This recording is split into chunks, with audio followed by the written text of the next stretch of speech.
11 WNBA records in a single game.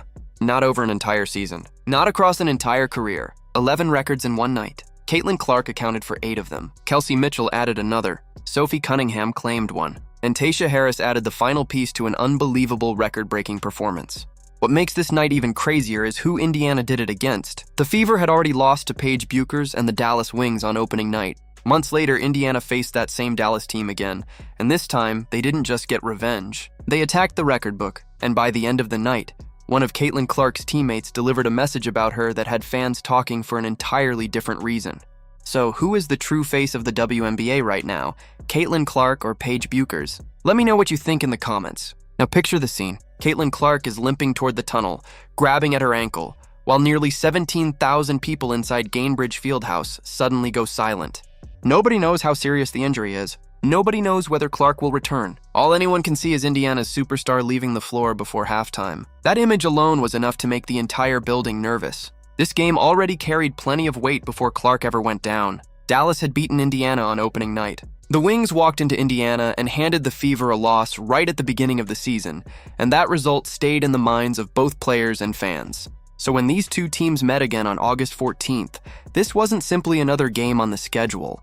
Indiana had something to prove, but early on it looked like Dallas might make things uncomfortable again. The second quarter was tense. Dallas kept hitting shots, hanging around and playing with the confidence of a team that already knew it could beat Indiana.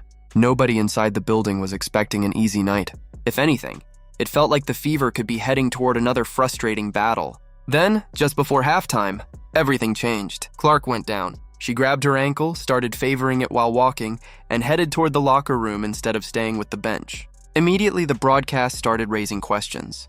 Was it a roll, a sprain, something more serious? Nobody had an answer. The Fever weren't giving any immediate information, and the atmosphere on the Indiana bench changed instantly. Teammates kept looking toward the tunnel between possessions. Coaches were speaking quietly. The crowd had gone from nervous to genuinely concerned. Indiana already knew what life looked like without Clark, and Dallas had already shown that it could punish the Fever when she wasn't on the floor. So suddenly, this wasn't just about one ankle. It was about the rest of the game and potentially what could happen beyond it. Then the third quarter arrived, and CaitlinClark walked back onto the court. Instead of slowly testing the ankle with a few safe movements, Clark immediately got involved. She grabbed the basketball, attacked the defense, and looked ready to go. Aaliyah Boston found her for an early score, and suddenly the entire building came alive again. The obvious question remained, was this smart? Clark had just left the floor because of an ankle issue. She had already gone to the locker room. Yet instead of sitting out for precautionary reasons, she returned against a Dallas team that had already beaten Indiana once. For several possessions, every movement Clark made felt like an examination. Every time she planted that foot, people watched closely. Then the questions disappeared. Clark exploded. She scored 17 points in the third quarter, shooting 7 for 9 from the field, and completely changed the direction of the game. The Fever bench went from nervous to energized. Dallas's advantage disappeared, and within roughly 10 minutes, the entire atmosphere had flipped. But Clark's third quarter explosion was only the beginning, because Indiana wasn't simply going to win this game. The Fever were about to rewrite the record book. One of the biggest numbers surrounding Clark is her incredible points-produced pace. When you combine her scoring and assists, Clark is producing at a level that is difficult to compare with anyone who came before her. Her season numbers were sitting around 21.7 points and 8.2 assists per game, creating an unbelievable combined production rate. Against Dallas, she finished with 29 points and 10 assists. That means Clark was directly responsible for at least 39 points through her own scoring and playmaking.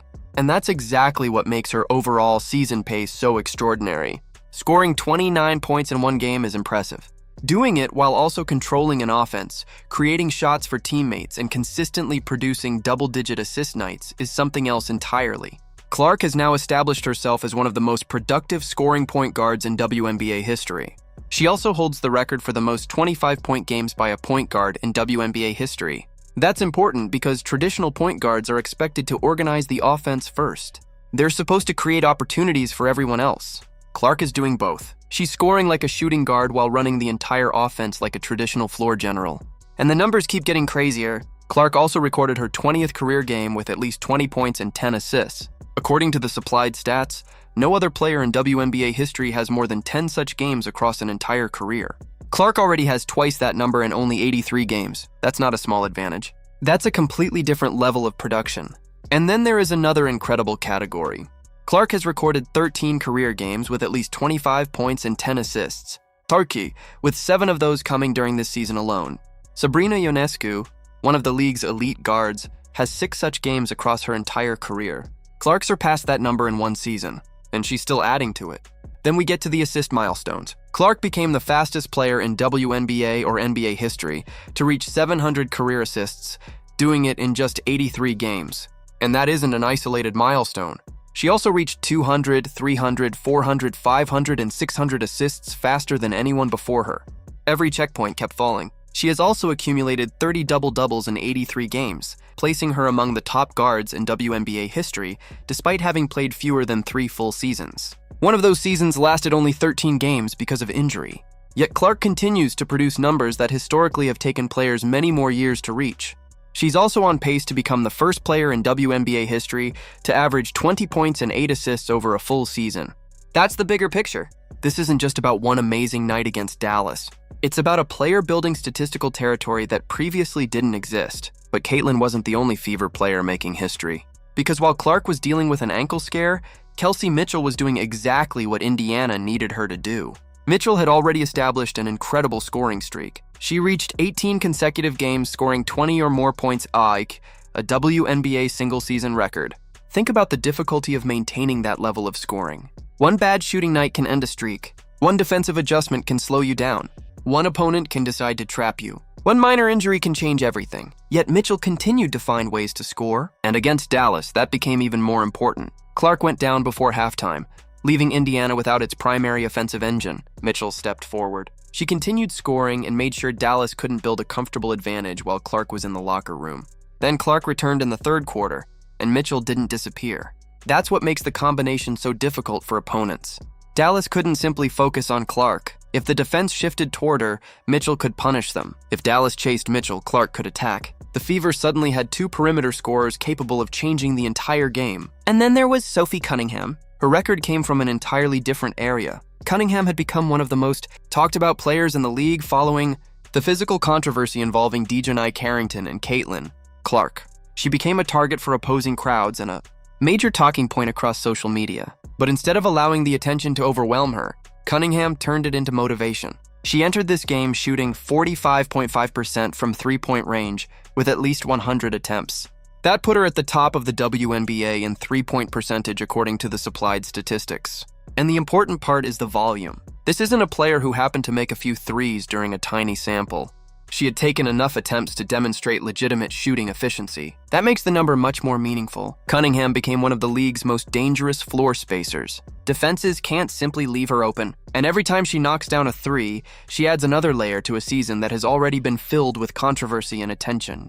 Then came the performance from Tayshia Harris. And this one might have been the most unexpected. Harris went 5 for 5 from three-point range. Perfect, no misses.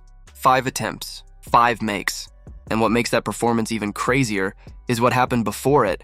Harris had gone through a brutal shooting stretch, scoring only 3 total points across her previous 6 games. Then on the night Indiana needed another scorer, she suddenly became automatic. Harris wasn't just making shots, she was making them when the game mattered. 4 of her 5 three-pointers came in the fourth quarter. And Indiana dominated that final period, outscoring Dallas 35-21. That fourth quarter completely shut the door. This wasn't meaningless production during garbage time. Harris was hitting shots while the game was still competitive and helping Indiana turn a dangerous matchup into a decisive victory. Her chemistry with Clark was also obvious. Clark found Harris in rhythm. Harris moved into open space. Indiana's offense created opportunities, and Harris didn't hesitate. That kind of trust is built through practice. It comes from repetition. It comes from knowing where teammates are going to be before they even get there. And it showed up when the Fever needed it. After the game, Clark had some incredibly positive things to say about Harris. She described Harris as one of the best teammates she's had, emphasizing how Harris consistently supports and encourages everyone around her. Clark also pointed out that Harris brings the same personality, whether she plays 2 minutes or 20. She works every day. She stays ready. And against Dallas, her opportunity finally arrived. Clark also highlighted the crowd reaction because Harris is from Indiana. Seeing a hometown player explode for 5 three-pointers in a huge game made the moment even more special. Harris returned the compliment. She explained that watching Clark play can still leave her amazed, even when she's seeing it every day. She also described the experience of being officially on Clark's side as something special. And when asked about her mentality after the slump, Harris gave the simplest possible answer. She's a veteran. Her job is to stay ready. When her number was called, she delivered. That's exactly what Indiana needs heading into the playoff push. Stephanie White also praised Clark's ability to control the offense. She described Clark as a maestro and emphasized that when the Fever are playing their best basketball, Clark is essentially conducting the entire operation. She's directing the offense. She's controlling the tempo. She's making decisions. And when Clark commands the floor like that, White believes Indiana becomes an extremely difficult matchup. But White also made sure to credit Harris. She expressed confidence in her and explained that when Harris is feeling good, the coaching staff knows exactly how much impact she can have. That's important, because a playoff team can't depend on one player. It can't depend on two. Eventually, somebody unexpected has to step up, and that's exactly what Harris did. But we can't talk about Indiana's performance without mentioning Aaliyah Boston. Boston isn't chasing three-point records. She isn't trying to break assist milestones. Her value comes from doing the difficult work inside, rebounding, finishing, protecting the paint, creating second chances. Against Dallas, Boston recorded a double-double with 16 points and 10 rebounds. And 10 of those points came in the fourth quarter. That timing mattered. When Indiana needed to close the game, Boston was producing inside. When Dallas tried to focus on Indiana's perimeter attack, Boston gave the Fever another way to score. That's what makes the Indiana lineup so difficult. You can't simply load up on Clark, because Mitchell is there. You can't focus completely on Mitchell, because Clark can attack. You can't ignore Cunningham on the perimeter, and you can't abandon Boston inside. Then you have Harris coming off the bench and suddenly going perfect from three. That's depth. And that's what separates a team that depends on stars from a team capable of making a serious playoff run. Michaela Timpson is another piece worth watching. She is stepping into a starting role and showing why the coaching staff trusts her. Her numbers may not jump off the page yet, but her energy does. Loose balls, rebounding, defensive effort, hustle. Those are the plays that don't always appear in headlines but can completely change the momentum of a game. And if Indiana wants to make noise in the playoffs, those contributions will matter. Because playoff basketball eventually becomes about more than stars. It's about depth. It's about adjustments. It's about players doing the small things when the biggest names aren't having their best night. And that brings us to one of the biggest storylines in women's basketball. CaitlinClark versus Paige Bueckers. This rivalry goes back years. Long before Clark was drafted by Indiana, long before Bueckers arrived in Dallas. Both players were already being discussed as future stars. They were competing at the highest levels of youth and high school basketball, and fans have been following the comparison ever since. There's no need to manufacture drama. The basketball is enough, and Paige proved that again. Bueckers finished with 29 points, 6 rebounds, and 6 assists, matching Clark's scoring total. That matters, because Paige isn't simply a character in the CaitlinClark story. She's a superstar in her own right. Every time these two players share the floor, the league gets a glimpse of what could become one of the defining rivalries of the next generation. Clark brings scoring, playmaking, and pace. Bueckers brings scoring efficiency, control, and offensive creativity. And neither one needs the other to be great. That's why the rivalry works. Then there was the strange marketing controversy surrounding the game's promotional graphic. Instead of featuring Clark, Boston, or Mitchell prominently, the matchup image reportedly focused on Lexi Hull and Raven Johnson. Fans noticed, and naturally social media turned the graphic into its own conversation. It's a strange footnote to a game that already had enough storylines. You had Clark and Bueckers. You had the opening night revenge angle. You had Clark leaving with an ankle issue and returning to explode in the third quarter. You had Mitchell extending her scoring streak. You had Cunningham leading the league in three-point percentage. You had Harris going 5 for 5 from deep. And you had Indiana rewriting the record book. 11 records in one game doesn't happen by accident. It happens when everything comes together. A superstar gets hurt and comes back stronger. A veteran scorer refuses to cool off. A shooter keeps stretching the defense. A backup guard suddenly becomes automatic. A center dominates the paint, and the entire team responds. That's what makes this night so important for Indiana. The Fever didn't simply beat Dallas. They answered an opening night loss. They proved they can survive adversity. They showed they have scoring beyond Clark, and they demonstrated that even when their superstar leaves the floor temporarily, the rest of the roster can keep the game within reach. Then when Clark returned, she didn't slowly ease into the game. She took over. That combination could become incredibly dangerous in the postseason. If Indiana can stay healthy, maintain this kind of depth, and continue getting contributions from players like Mitchell, Boston, Cunningham, and Harris, the Fever could enter the playoffs as one of the most difficult teams in the league to prepare for. And that's before you even consider what Clark could look like if she reaches the postseason completely healthy. This season has already been filled with historic numbers. But the biggest takeaway from this game may not be any individual record. It may be what the records collectively reveal. Indiana isn't simply CaitlinClark. Clark is obviously the engine. She's the player who attracts enormous defensive attention. She's the player who controls the offense. She's the player producing historic scoring and assist numbers. But when Dallas tried to take her away, Indiana found answers. Mitchell scored. Boston dominated inside. Cunningham stretched the floor. Harris exploded from three. The Fever showed that their success doesn't have to depend on one person doing everything. And that's exactly what a playoff team needs. Because eventually, every great team faces adversity. Every superstar has a bad night. Every player gets hurt. Every opponent makes adjustments. The teams that survive are the ones capable of finding another answer. Indiana found several, and they found them against the same Dallas team that had already beaten them earlier in the season. That makes the victory even sweeter. The Wings came into the season opener and handed Indiana a loss. Months later, Indiana responded by torching the same team and leaving the record book looking completely different. And at the center of it all was CaitlinClark. 8 records, 29 points, 10 assists, a 17-point third quarter after an ankle scare, and another performance that reminded everyone why her name continues to dominate conversations across women's basketball. But the real heart of the night may have been Tayshia Harris. A player who had struggled offensively for several games suddenly stepped onto the floor and delivered 5 perfect three-pointers. Her teammates celebrated her. Her hometown crowd celebrated her. And Clark made sure everyone understood what kind of teammate Harris is when the cameras aren't focused on her. That's the part of this story that can get lost when everyone is talking about records. Basketball is still a team sport, and Indiana's record-breaking night proved it. So now the question is bigger than one game. Can this version of the Fever carry the momentum into the playoffs? Can Clark stay healthy? Can Mitchell maintain her scoring consistency? Can Boston continue controlling the interior? Can Cunningham keep shooting at an elite level? And can Harris become the kind of reliable bench weapon that opponents have to prepare for? If those answers are yes, Indiana becomes a serious problem.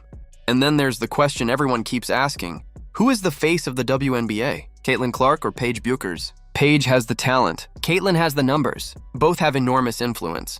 And both could define the next era of women's basketball. But after a night like this, Clark's case certainly isn't getting weaker. 11 records. 8 for Clark. 1 for Mitchell. 1 for Cunningham. 1 for Harris. And a statement win over the same team that beat Indiana on opening night. That's not just a good game. That's a warning. The Fever are making history, and they may not be finished yet. So tell me in the comments, who do you believe is the true face of the WNBA right now, CaitlinClark or Paige Bueckers? Drop your answer below, and don't forget to like, subscribe, and turn on notifications for more WNBA updates, breaking stories, record-breaking performances, and the biggest moments from around the league.